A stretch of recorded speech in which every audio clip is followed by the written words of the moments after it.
আপনার সাহস দেখে না আমি অবাক হয়ে যাচ্ছি। আপনারা আমি 2,25,000 টাকা কাবিন দিয়ে বিয়ে করছে, এই ধরনের আপনার কাবিনের টাকা। এই ওটা বলছে ইন্নালিল্লাহ। ওটা এত বড় সাহস। আসসালামু আলাইকুম ইয়া রাহমাতুল্লাহ। শুনেন, একজন মুসলমানের আরেকজন মুসলমানকে দেখলে সালাম দেওয়া সুন্নত এবং অপর মুসলমানের সালামের উত্তর নেওয়া ওয়াজিব। সালামের উত্তর নেন। না দিলে সালামের উত্তর তো আপনাকে নিতে হবে। আপনি আমার স্ত্রী, একজন আলেমের স্ত্রী। আজকে থেকে আমি আপনার স্বামী এবং স্বামীর আদেশ নির্দেশ মেনে চলা আপনার আদর্শ কর্তব্য। আজকে থেকে আমি যা বলবো আপনাকে তাই করতে হবে, আমার আদেশ আপনাকে মানতে হবে। আর এই যে ছোট ছোট ড্রেস পরে বাইরে যান, বেগানা পুরুষদের সাথে আড্ডা মেরে বেড়ান, এগুলি বন্ধ করতে হবে।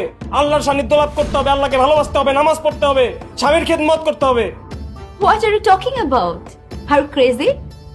আপনি কি ভাবছেন আপনার মতো একটা অশিক্ষিত গাইয়া হুজুরের কথা শুনে আমি বোরখা পরা শুরু করব?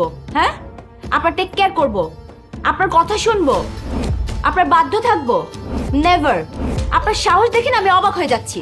অবাক হয়ে তো লাভ নাই। হ্যাঁ, অবাক হয়ে লাভ আছে? আমি আপনারা বিয়ে করছি তো।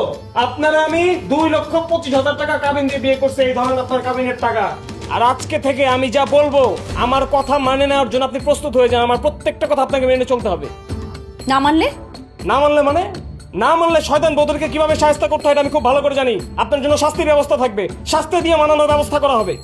আপনি আমাকে বাধ্য করবেন? No way. আপনার আদেশ নির্দেশ মেনে চলা তো দূরের কথা, আপনাকে আমি স্বামী হিসেবে মানি না। শোনে, আপনার এই ফকিরা কাবিন আমার লাগবে না। 2,25,000 টাকা দিয়ে কি ভেবেছেন ধনী দুলালকে কিনে নেবেন? এত সোজা না। আপনার মতো লেবাসদারি হুজুরকে আমি মানি না আমার স্বামী হিসেবে। আপনাকে আমি ঘৃণা করি, শুনতে পেরেছেন? ঘৃণা। আমি ডিভোর্স চাই, ডিভোর্স। আল্লাহ, আমি এগুলো কি ভাবছি? কিন্তু লেবাসদারি হুজুরগুলো তো এরকমই হয়। যদি এই হুজুরটার ক্যারেক্টার এরকম হয় তখন আমি কি করব? আমার আব্বু আম্মু আমাকে সুইডেন থেকে ডেকে এনে আমার এত বড় সর্বনাশ করতে বললো।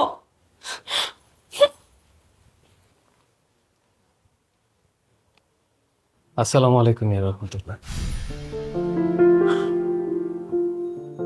ইসলামিক শরিয়া মতে স্বামীর উচিত তার স্ত্রীর পাওনা, স্ত্রীর মোহরানা বিয়ের রাতেই তাকে বুঝিয়ে দেয়া। এর আগে স্ত্রীকে স্পর্শ করাটা নাজায়েজ। আপনি কাবিনের টাকার চেকটা গ্রহণ করেন আর চলেন। আজকে আমাদের জন্য একটা গুরুত্বপূর্ণ রাত। এই রাতে আমরা আল্লাহ তাআলার ইবাদত করে কাটিয়ে দিই। আমাদের সংসার জীবন যেন অনেক সুখের হয়, শান্তির হয়, সুন্দর হয়, সেই আশা নিয়ে আল্লাহর দরবারে 2 রাকাত নফল নামাজ পড়ি ইনশাআল্লাহ।